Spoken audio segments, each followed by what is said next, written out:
Hey guys, in this video I will be showing you how to green screen edit on Capcut. So here I'm using Capcut for PC, and for instance just select the video and drag to main track like so, and prepare the green screen video. And I already have one green screen video.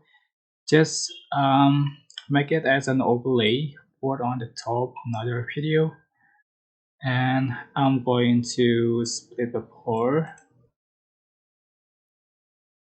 Okay,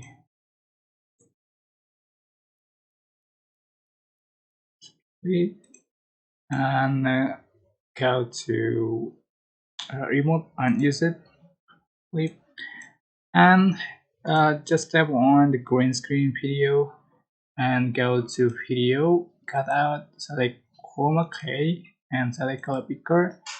So select the green color just for the string, and then shadow like so.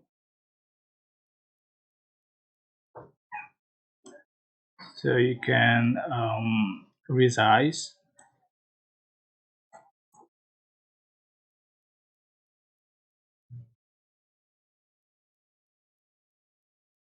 So here we go.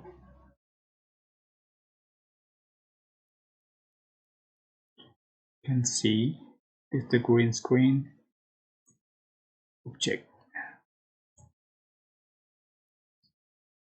So it's super simple, it's basic, but I hope this tutorial was helpful for you. So don't forget to click like, comment, share, and also subscribe to this channel. If you have any question, please leave it in the comment section down below. Thank you so much for watching.